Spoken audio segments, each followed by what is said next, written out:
ada 3 cara bertindak. Cara bertindak itu bahasa Inggrisnya course of action, cara yang ditempuh pemerintah. Sebaiknya seperti apa?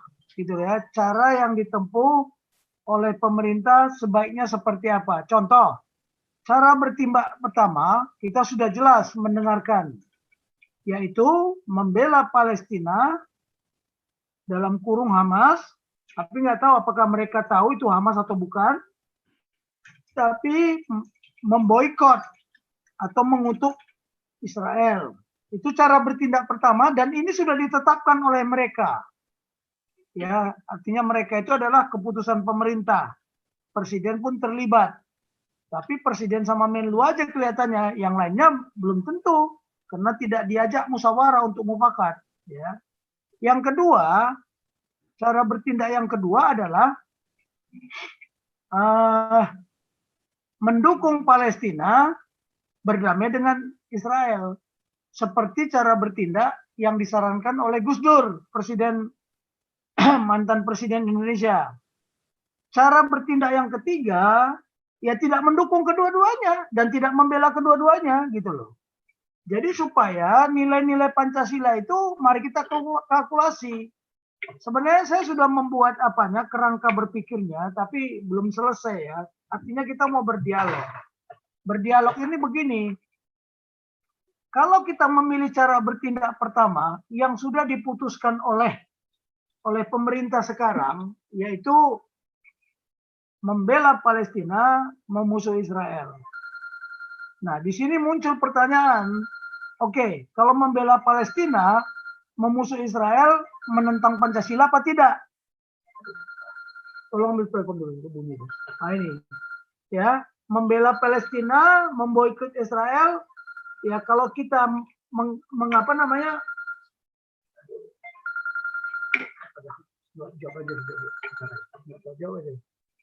Nah, kalau membela Palestina, memboikot Israel, kalau dari aspek Pancasila, harusnya kita menilai dari mana? Dari sila ketuhanan yang Maha Esa.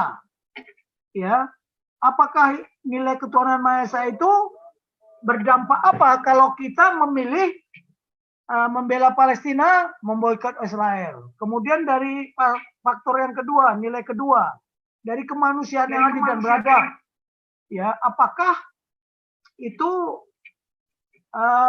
artinya menolak Pancasila ya? Menolak Pancasila atau bertentangan dengan Pancasila? Melawan Pancasila. Makanya sila-sila itu harus di apa? Tapi maaf ya, saya belum sempat selesai bahannya karena memang itu rumit sekali itu pengambilan keputusan.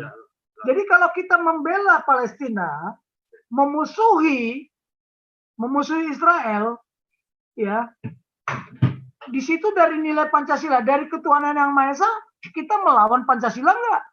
Dari nilai aspek ideologi ya, nilai ketuhanan yang Maha Esa. Contoh, sekarang kita dialog aja lah. Ketika kita membela Palestina, bertentangan enggak dengan ideologi Pancasila? Nilai sila yang pertama ya, karena nilainya ada 5 yang terkandung: ketuhanan yang Maha Esa, udah itu kemanusiaan yang beradab, persatuan Indonesia, kemudian permusyawaratan yang dipimpin oleh 5 kebijakan dalam permusyawaratan perwakilan, yang kelima keadilan sosial. Ya mari kita nilai. Sekarang kalau kita membela Palestina tapi menentang memboikot Israel, dari nilai ketuhanan yang Maha Esa kita dirugikan nggak? Ini pertanyaan dulu pertama. Yang kedua, dari kemanusiaan, dari persatuan. Kalau dari persatuan sudah pasti pecah. Contohnya ya, Persatuan Indonesia, lihat aja sekarang yang terjadi fakta. Pecah nggak? Nah, kalau dari aspek kemanusiaan dan beradab, mereka menilai bahwa Israel tidak punya kemanusiaan dan biadab, gitu loh. Sekarang pertanyaannya, betul nggak itu? Mereka tidak berkemanusiaan dan biadab?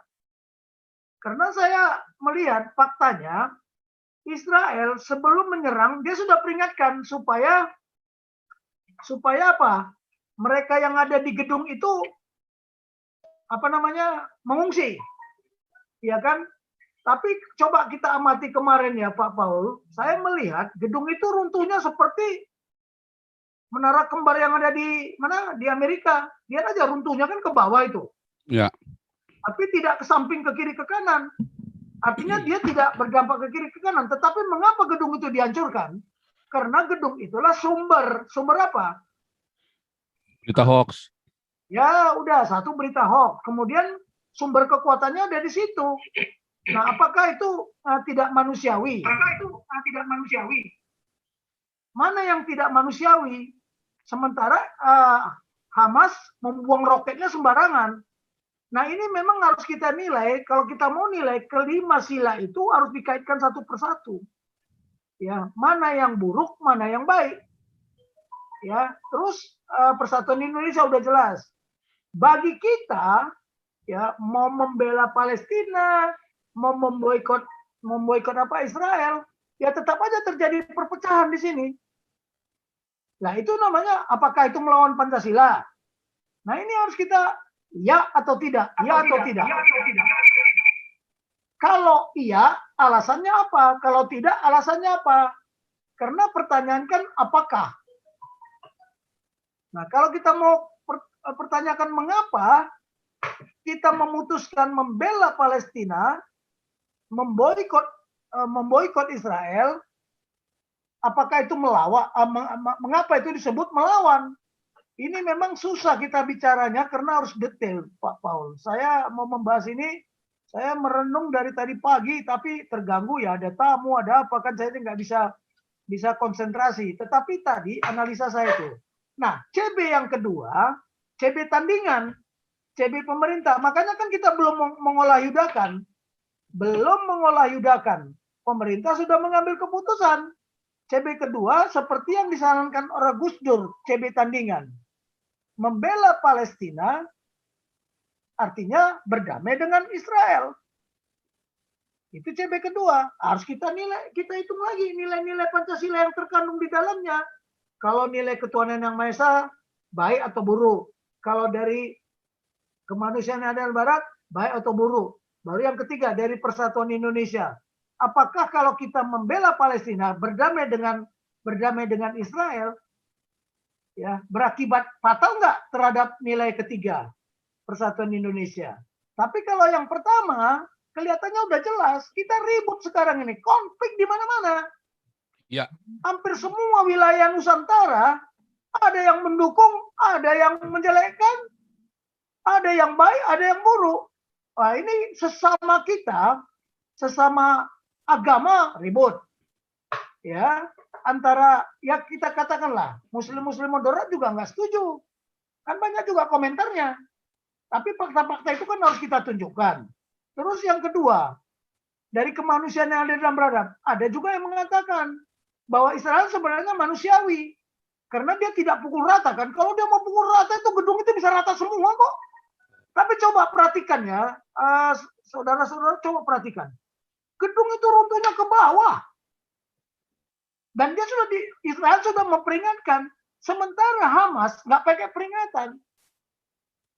Nah ini, lihat ya. Ini perpecahan bukan hanya di tingkat nasional. Di tingkat regional juga terjadi perpecahan sekarang.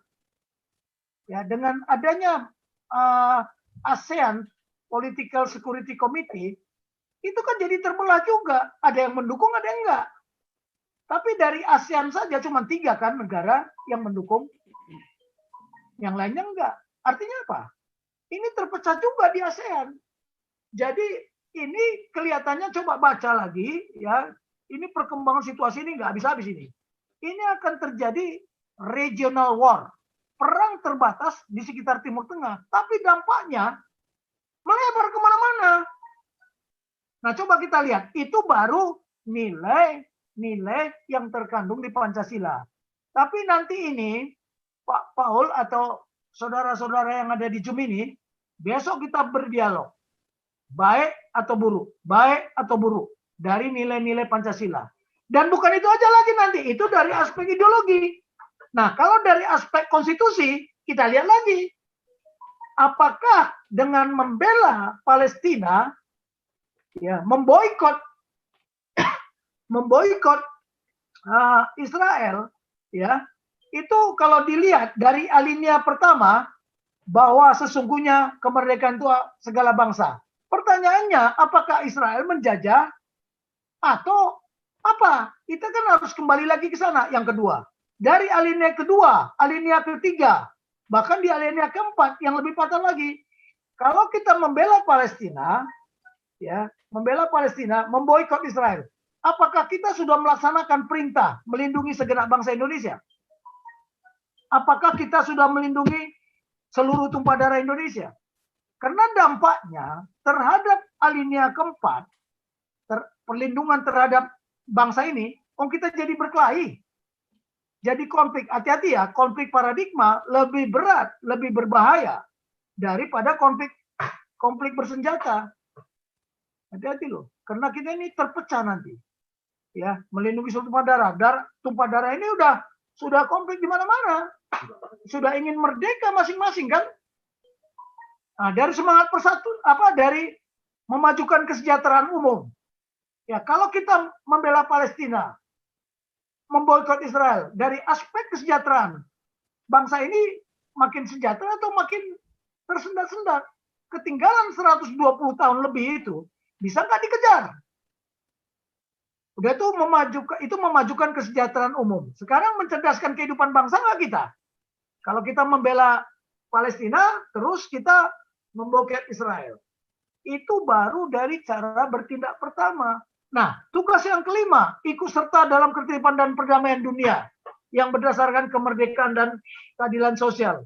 Nah, itu kenapa dia ditempatkan tugas kelima. Tetapi saudara-saudara kita yang di sebelah, wah, dia kan mainnya di alinea ke-1 sama alinea ke-4 itu tadi dari tugas yang kelima. Saya kan bilang, kita sudah tidak bisa ikut serta dalam perdamaian, ketertiban dan perdamaian dunia. Kenapa? Karena kita sudah memihak. Tidak akan mau negara-negara di sana yang bertikai mengizinkan Indonesia sebagai pasukan perdamaian atau sebagai penengah untuk mendamaikan kedua belah pihak. Ya udah nggak mungkin lah, karena udah tegas-tegas kita menyatakan, bahkan sudah diputuskan bergaung ke seluruh dunia. Nah, harus kita lihat semuanya. Itu baru dua aspek ideologi dan aspek konstitusi yang tercantum di dalam alinea per alinea. Nah, sekarang di situ juga ada di alinea kedua semangat perjuangan itu. Ya. Nah, sekarang itu baru dua aspek, belum lagi aspek yang lain. Aspek yang lain itu contoh dari aspek doktrin. Aspek doktrin itu kita katanya doktrinnya pertahanan keamanan rakyat semesta. Berpengaruh nggak pada keamanan rakyat ini sekarang? Secara kewilayahan, secara kerakyatan, secara kesemestaan. Berpengaruh nggak? Oh jelas. Di wilayah sekarang sudah terjadi konflik. Sudah merasa, waduh, saya ini nggak aman.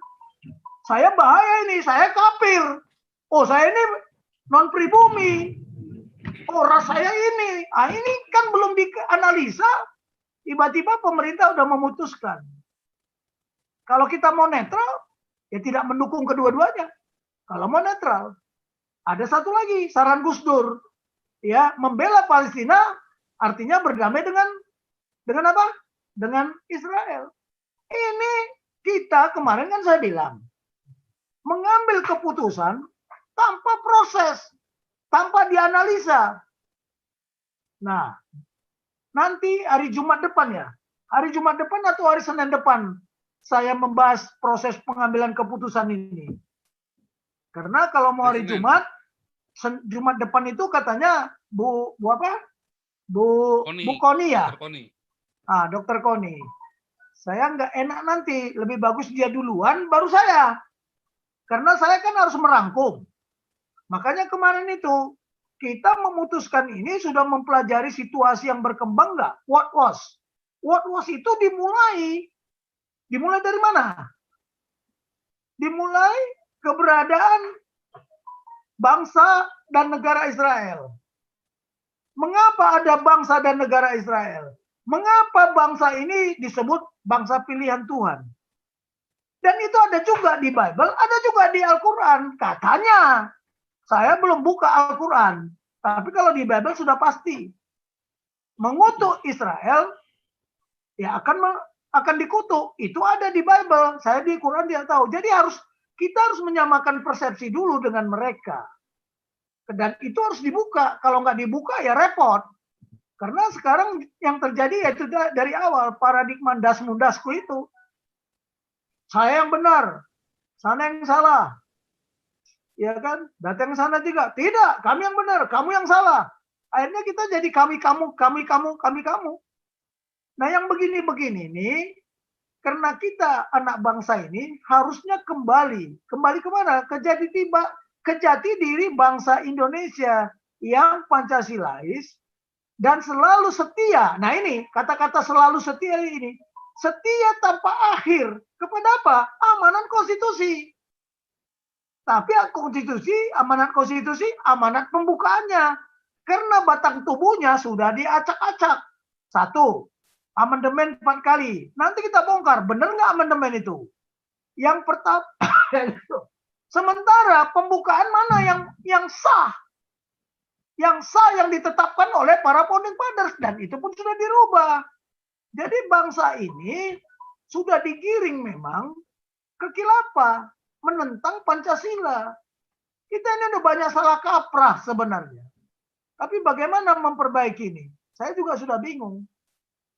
Bingung saya, dari mana kita mulai lagi memperbaiki ini? Karena sudah terlalu dalam. Sudah menjadi darah dan daging masing-masing. 1 memihak Pancasila, 1 anti Pancasila. Melawan malah Pancasila. Nah, yang begini ini kita berat loh.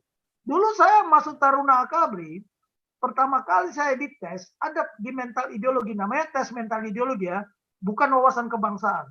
Ketika ditanya, menurut Anda, apakah Pancasila ini bisa dipertahankan sepanjang masa dan abadi? Jawab saya bisa. Alasan saya apa? Kan di situ sebutkan alasannya. Saya bilang apa?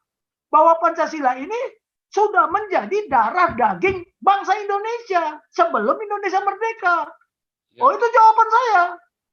Ketika saya ditanya, mengapa Anda memilih pengabdian menjadi tentara? Alasannya apa? Nah, kan di situ ada, karena ingin berbakti, ingin mengabdi. Kalau saya tidak, karena panggilan hati nurani, saya bilang. Panggilan hati nurani saya, bahwa saya lebih cocok jadi tentara. Nah, tapi ada orang yang mengabdi lah, inilah segala macam. Buktinya setelah jadi taruna nggak mengabdi juga. Lihat saja kemana. Saya rekan-rekan saya aja yang udah purnawiran nggak jelas entah di mana sekarang batang hidungnya. Ya, apa pengabdiannya masih berlanjut apa tidak? Padahal masih menerima pensiun. Karena saya panggilan hati nurani, makanya saya sudah umur 67 tahun, mendekati 68 pun saya masih mengabdi. Apa yang bisa saya abdikan kepada negara dan bangsa ini? Apa legasi yang bisa saya wariskan kepada generasi muda? Karena the great act of leadership adalah mewariskan, ya, membina generasi berikutnya. Beda dengan politikus sekarang. Dia hanya memikir next election, ya. But not thinking about apa? Next generation. Makanya kemarin kan sudah dibuka juga sama Pak Ponto.